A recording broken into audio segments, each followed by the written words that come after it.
Good afternoon, ladies and gentlemen. I'm Meadsy69 and we are back. What a timing to come back, as we have the open tests 4.9 and we was on it yesterday, and there's quite a few changes. So let's get started. I have a lot to cramble in. So first up, we have the new light crew skill.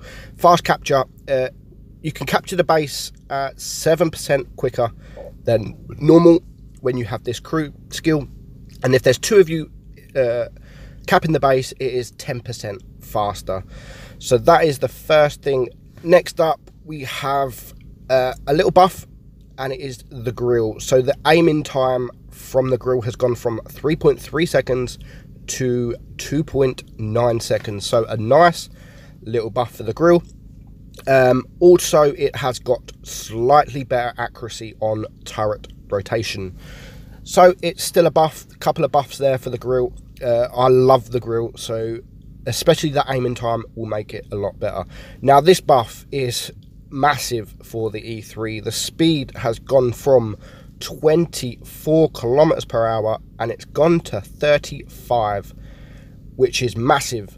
And the traverse has gone from 2190 to 2399. So that is a great buff for the E3. I don't like the E3 because of how slow it is. So, and that is it. That is the only reason. So maybe I will start liking that a lot more. Also, the aim time has gone from 5.3 to 5.1. So just a little aim time buff there as well. But it is still a nice buff. So hopefully with that buff on the E3, I'm going to buy it back, because it's the only tier 10 that I have sold and I haven't bought back yet. So I should imagine I will buy this tank back, just to see how it is, because that speed is not too bad and the traverse is not too bad. So a nice buff there for that. Next up, KPF Panzer 70 dispersion 0.362 to 0.344. So a slight buff there, and the reduced coefficient on dispersion on turret rotation, whatever that is, I don't know. And the same with the Borzik, reduced coefficient of dispersion on turret rotation. Whatever that means, I've got to admit, I haven't got a clue.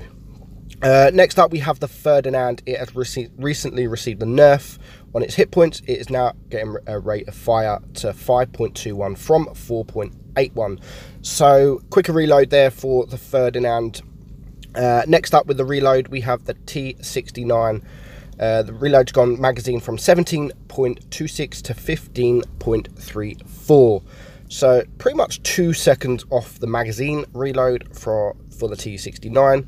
The intra clip is staying the same, so that is not changing. Next up is my favorites, the Centurion 7.1 reload, 8.8 seconds, and it's gone to 8.3. This is with the rammer and not just the rammer as the equipment and provisions and etc. And then we have the FV4202, and again same provisions and the rammer, and that's gone from 6.9 and it's gone to 6.4. So half a second there from both of their mediums reduced, which is very nice indeed, as I love these tanks. Although I do run these tanks with calibrated shells, so the reload, I haven't checked, the reload would be a bit more. So next up we have the Luva. The camo is back. Obviously it was for sale and it got taken away because it had a Nazi symbol, but that's now back. So moving on, we have next up on the HUD in game, you'll see on the right, top right, attention to sector. That's where you click the map and it tells you where sector 1, sector 2, and you can actually turn that off, which I'm not sure why people are going to want to turn that off. I was just clicking it there, nothing was done. I'll turn it back on and you can click the map again. It's I don't know why people will have that off, but it's there if you do want it off. And also, as you see here now, the chat has been fixed, so when you're moving you can chat and it won't stop your tank. So next up we have in the settings, if you see the bottom right, download all game resources. This is pretty much for new players and it's only on Android, I believe. So if you've only got a tier 5, you don't actually have to download the tier 6, 7, 8, 9, 10 tanks. So you can only download what you have. So it makes your system run a bit quicker, as you don't need the tier tier 7, 8, 9, 10 tanks, so you don't have to download them if you are a new player, or if you just play low tiers. Then, like I said, you don't have to download them.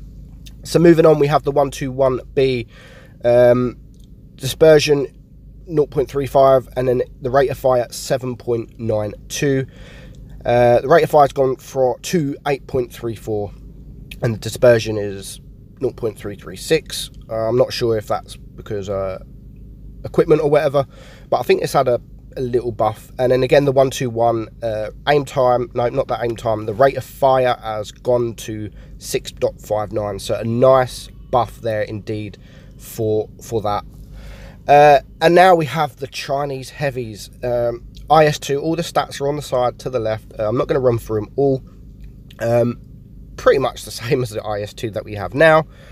It's going to get confusing because the name is the same, so you might have two IS2s running around in tier 7 that have both exactly the same name, but are two very different tanks that pretty much play the same. So this is the IS2. It's okay. Gun depression, as all the Chinese, lacks a bit. The armor I don't think is great. The turret is okay, as again with all the Chinese tanks, the turrets are amazing, and that does carry on with the heavies. So not too bad. Damage, again, it's 300 to 400, 450 or so damage, which is pretty much the same as the IS2. Moving on, next up we have the tier 8, which pretty much looks like the IS3. It is the WZ-110. Reload it's got a bit of a smaller gun, so it does less damage. The reload is 7.3 seconds, and again that is equipped with the rammer and provisions, etc. The damage or so, you'll see here, the reload is really good. The armor, okay, the top plate is okay, the bottom plate, but we get there 281 damage. So it won't be a bad tank. Hold down, I think it'll be quite a nice tank. Pumping out that DPM, not bad DPM for a tier 8. I'm not actually sure what it is, I haven't checked, but with 7.3 seconds reload and around 300 to 350 damage, the DPM is not too bad. And quite a nice tank, to be fair. Again, the gun depression is not the greatest, but you can expect that with all the Chinese tanks. So that is the tier 8. Moving on to the tier 9. I like this. It is the WZ-111 Model 14. 11.8 seconds reload. The armor is actually okay. The bottom plate is not, you'll see there it's sloped. Hold down again will be a nice tank, a really nice tank. The damage, the top damage you can get, the highest roll you can get on this is 575. So I'm playing with my mate Gentle Fun here, who has kindly helped me, and with the crew skill where you do 5% top damage, more chance, we hit 575. So you can hit some nice rolls in that. And then moving on, last but not least, we have the WZ-113. I was lucky enough to test this in the test. I had it for a couple of weeks, and I kind of liked it. It did lack a few things, but them few things I think have actually been changed. So since then, I think it has, maybe, I can't tell at the minute, but it had 4 degrees of gun depression, which was really poor.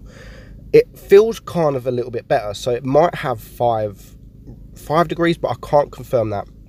The traverse was really slow as well, but the armor weren't greatest. But it feels like, I'm not sure actually what has been changed. I haven't been told what's been changed with this tank, but it does feel a little bit better than it did. But I kind of liked it anyway. So in the testing stages, I kind of liked it, and the reload has actually been buffed since the test. So that is it, guys. I hope you enjoyed the video. Look forward to this update. It looks like it's going to be a good update. I'm Meaty69. I hope you enjoyed the video, and I will catch you all in the next one. Bye bye.